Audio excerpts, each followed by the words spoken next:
लोभ और लालच के कारण व्यक्ति कभी संतुष्ट नहीं रहता। चाहे उसके पास कितनी भी संपत्ति या संसाधन हो, वह हमेशा और अधिक पाने की इच्छा करता रहता है।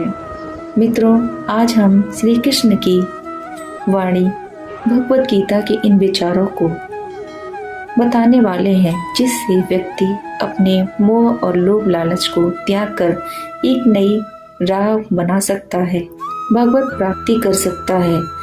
हम इस लोभ और लालच की परिभाषा को एक कहानी के माध्यम से समझाने का प्रयास करेंगे। अशांति, लालच से मानसिक शांति का अभाव होता है। व्यक्ति लगातार अधिक पाने के प्रयास में तनाव और चिंता का शिकार हो जाता है। लालच के कारण लोग स्वार्थी हो जाते हैं, जिससे उनके रिश्तों में दरार आ सकती है। वे दूसरों के हित की परवाह नहीं करते, जिससे परिवार और दोस्तों के साथ संबंध बिगड़ सकते हैं। लालच व्यक्ति को नैतिक कार्यों की ओर धकेलता है, जैसे धोखा, बेईमानी और गल। तो हम सुनते हैं एक कहानी के माध्यम से।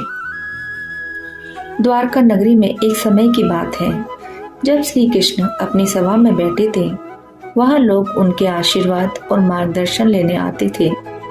एक दिन नगर के एक संपन्न व्यापारी यशोदानंद श्री कृष्ण के पास आए। वह अत्यंत परेशान और चिंतित थे। उनका चेहरा मुरझाया और आंखों में चिंता के बादल थे। यशोदानंद ने श्री कृष्ण से कहा, प्रभु, मैं बहुत दौलत और मान सम्मान का मालिक हूँ, फिर भी मुझे शांति नहीं मिल रही है। मेरे मन में हमेशा एक भय और असंतोष रहता है। ऐसा लगता है जैसे कोई अदृश्य शक्ति मुझे बर्बादी की ओर खींच रही है। श्री कृष्ण ने उनकी बातें सुनी और मुस्कुराते हुए बोले, यशोदानंद, तुम्हारे मन की अशांति का कारण तुम्हारा असीमित लोभ है। लोभ वह आग है जो इंसान को अंदर से जला देती है, और जब तक तुम इससे मुक्त नहीं होते, तुम्हें शांति नहीं मिल सकती। लेकिन इसके लिए तुम्हें अपनी आत्मा से एक प्रश्न पूछना होगा, क्या सचमुच यह दौलत तुम्हें खुशी दे रही है? यशोदानंद ने कुछ क्षण सोचा, फिर कहा, प्रभु, मेरी संपत्ति मेरे जीवन की धरोहर है। क्या इसे खोने का भय और इसे बढ़ाने की लालसा स्वाभाविक नहीं है? श्री कृष्ण ने गंभीरता से उत्तर दिया, जो तुमने अर्जित किया है वह तुम्हारे कर्मों का फल है, लेकिन अगर तुम इसे नियंत्रण करने की कोशिश करोगे तो वह तुम्हें नियंत्रित करने लगेगा। लोभ से अधिक कुछ भी इंसान के जीवन को तबाह नहीं करता, लेकिन यशोदानंद को अभी भी अपने धन और संपत्ति के प्रति मोह था। श्री कृष्ण ने उनकी स्थिति समझ गए और बोले, तुम्हें यह सत्य समझाने के लिए मैं तुम्हें एक यात्रा पर भेजता हूँ। वहाँ तुम्हें तुम्हारे प्रश्न का उत्तर मिलेगा। श्री कृष्ण ने यशोदानंद को एक रहस्यमयी वन की ओर जाने का निर्देश दिया, जहाँ उसे अपनी शांति और सच्चाई का सामना करना था। वन में प्रवेश करते ही यशोदानंद ने देखा कि चारों ओर सन्नाटा था।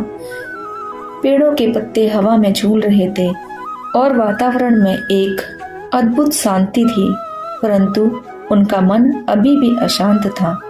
तभी उनकी दृष्टि एक चमकदार वस्तु पर पड़ी। वह वस्तु और कुछ नहीं बल्कि स्वर्ण मृग था। उसकी चमकती त्वचा और सुंदरता ने यशोदानंद को मंत्रमुग्ध कर दिया। मृग अत्यंत तेज गति से वन के अंदर भागा। यशोदानंद के मन में लालसा जागी कि यदि वह इस मृग को पकड़ ले तो उसे असीम दौलत प्राप्त होगी। यह तो स्वर्ण है, उसने सोचा। अगर मैं इसे पकड़ लूं तो मेरी संपत्ति और बढ़ जाएगी और मैं अपने शत्रुओं के सामने अधिक शक्तिशाली बन जाऊंगा। यशोदानंद ने मृग का पीछा करना शुरू कर दिया। वह मृग उसे गहरे वन में ले जाता गया। जितना वह मृग के करीब आता उतना ही वह दूर भागता, लेकिन यशोदानंद ने हार नहीं मानी। वह अपने लोभ में इतना डूब चुका था कि वह उसे अपने थकान और कमजोरी का भी एहसास नहीं हो रहा था। कई घंटों तक पीछा करने के बाद यशोदानंद अचानक एक गहरी घाटी के किनारे पहुंच गया। मृग उस घाटी के दूसरे छोर पर खड़ा था। उसकी आंखों में एक चमक थी। यशोदानंद ने सोचा कि यह उसका आखिरी मौका है और बिना सोचे समझे उसने छलांग लगा दी। लेकिन वह घाटी इतनी गहरी थी कि यशोदानंद नीचे गिरने लगा। उसकी आत्मा चिल्लाई, मैंने क्या किया? ठीक उसी समय एक अदृश्य शक्ति ने उसे थाम लिया। यह श्री कृष्ण की दिव्य शक्ति थी जिसने उसे गिरने से बचा लिया। यशोदानंद ने अपनी आंखें खोली और देखा कि श्री कृष्ण उनके सामने खड़े थे। यह तुम्हारा लोभ था जो तुम्हें यहाँ तक ले आया। श्री कृष्ण ने कहा, यह स्वर्ण मृग कुछ नहीं बल्कि तुम्हारे मन का प्रलोभन था, तुम्हारे मन का लालच था। जितना तुम इसे पाने की कोशिश करोगे यह उतना ही दूर होता जाएगा। यशोदानंद ने सिर झुकाकर कहा, प्रभु मैं समझ गया, मेरे लोभ ने मुझे अंधा कर दिया था। मैंने अपनी दौलत बढ़ाने के चक्कर में अपनी आत्मा की शांति खो दी।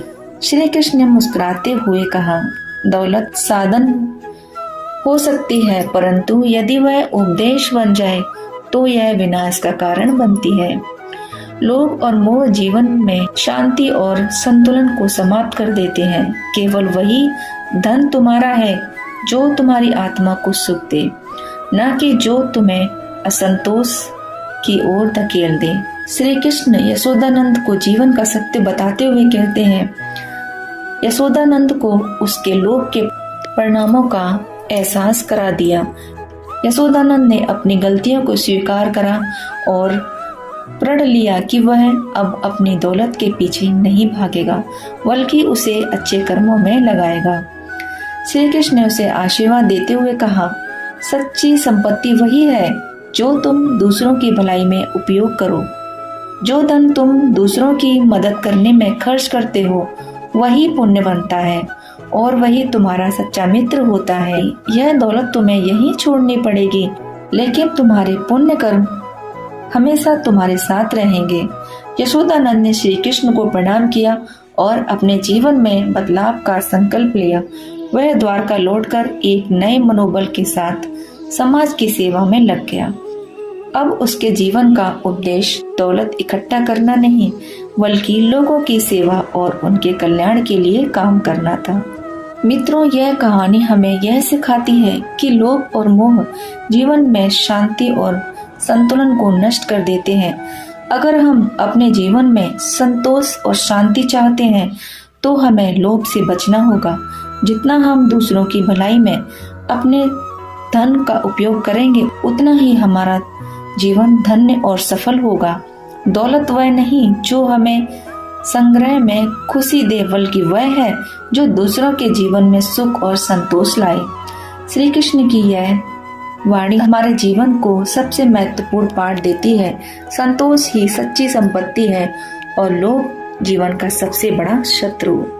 इस कथा के माध्यम से दर्शकों को एक गहरी सीख मिलती है कि हमें अपने जीवन में धन और संपत्ति का सही उपयोग करना चाहिए और कभी भी लोभ के कारण अपने जीवन की शांति को नहीं खो देना चाहिए। जय श्री कृष्ण मित्रों।